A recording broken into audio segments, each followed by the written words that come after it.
watch a childhood show and felt nothing but nostalgia. That's because kid networks like Nickelodeon shaped our generation. We saw the bright colors, the silly humor, and the childhood stars we all loved and kept logging on every day. Nickelodeon is responsible for some of the most famous TV shows that we watch. But what if the world behind those TV shows weren't as lighthearted as they seem? Sparks of controversy have recently became because of a documentary that came out in 2024. This raises an important question. How much do we really know behind the shows that we watched when we grew up? Today I'll be exploring the darker side of Nickelodeon and the downfall of all the stars and staff that happened. We're going to talk about Nickelodeon. There's one big name that comes to mind, which is Dan Schneider.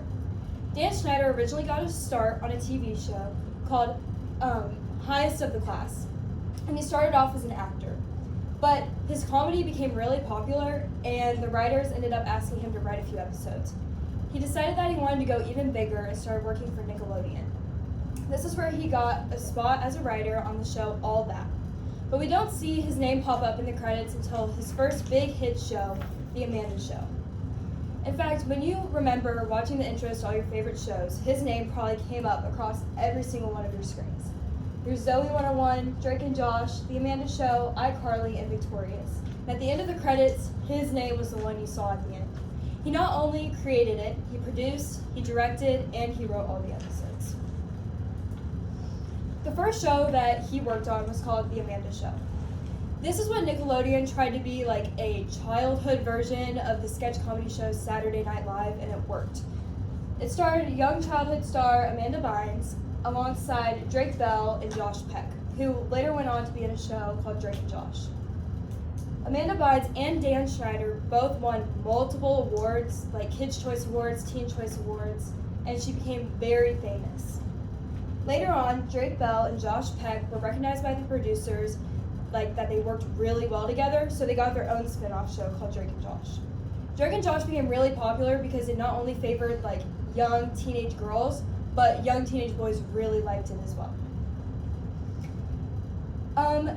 Dan Schneider went on to create multiple other shows like iCarly, Victorious, and Sam and Cat, but after 2017, he kind of fell off. This is because in 2017, there was a new movement called the Me Too movement. And this was a hashtag on social media where women and other people could speak up about the abuse that they've endured during their life. And unfortunately, a lot of Nickelodeon stars spoke up about the abuse they endured while on the show. This caused the heads of Nickelodeon to have to go research and dig up old cases of reported abuse on the show, and unfortunately Dan Schneider was the big head of them. There was a lot of parents and children who reported him getting too close to them, uncomfortable touching, and inappropriate jokes when they were only 11 or 12. There was a new documentary in 2024, Quiet on Set, that brought all this to light after everything was swept under the rug.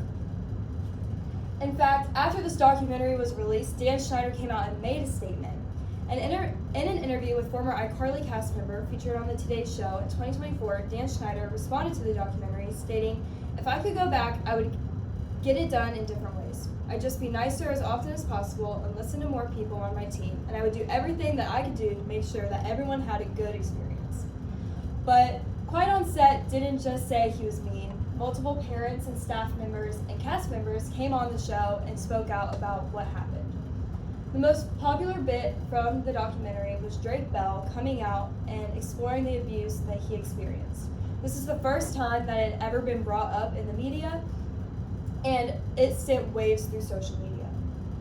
In fact, he didn't attack Dan Schneider, he attacked dialogue coach Brian Peck.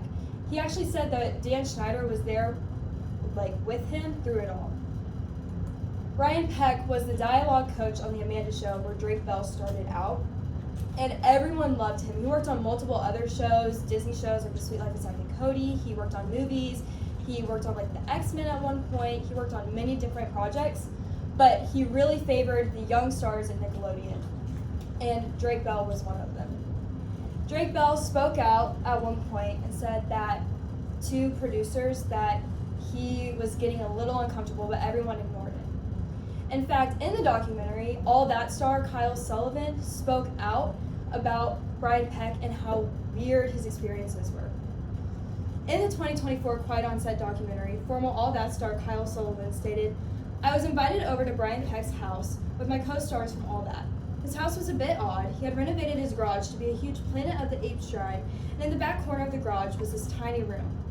This room had a whole bunch of artifacts in it, including an odd painting of a clown holding balloons." After he followed that, this was the clip in the documentary, him saying, how do I click? He flipped the thing around, and on the back it said, "To Brian, I hope you enjoy the painting. Best wishes, your friend, John Wayne Gacy." So, if you don't know who John Wayne Gacy is, John Wayne Gacy was a famous serial killer who attacked young boys. And it turns out that after he showed him this painting, Kyle Sullivan says that he pulled out a stack of letters from his nightstand, and there was pen pal letters from Brian to John Wayne Gacy, talking like about their experiences and how they were such good friends. And John Wayne Gacy would praise Brian Peck, and Brian would praise John Wayne Gacy, like, "You're staying strong through jail, like, keep going," but he was on death row. And this raised a few flags, but Kyle Sullivan stated that, he had never done anything wrong, and this might have just been a weird obsession that he had. But Drake Bell ended up proving this all wrong. Drake Bell told his mother about the abuse that he'd been enduring, and his mother took it to court. A whole bunch of detectives came in, and it went to the judge. And Drake Bell even states in the documentary that Brian Peck's side of the courtroom was full of famous actors, famous producers, and all of his friends, and Drake Bell's side was only his family. That's because whenever this court case was revealed, it just said that it was against Brian Peck versus a kid from Nickelodeon. So everyone loved Brian, there was nothing wrong with him. In fact, multiple letters of support were written to Brian Peck from famous actors and producers, some of which you might recognize. We have James Marsden, Ryder Strong, and Will Friedle from Boy Meets World, and Taron Killam, who's known for Saturday Night Live and everything. And in these letters, they talked about how he would never do something like this. It seemed out of character, and supporting Brian Peck. Now, in the end of the case, Brian Peck only ended up getting 16 months in jail. And after he was released, Disney actually hired him to work on The Sweet Life of Zack and Cody. And Disney got in real big trouble with the media and everything because they had heard about the Brian Peck case. And so they had to let him go.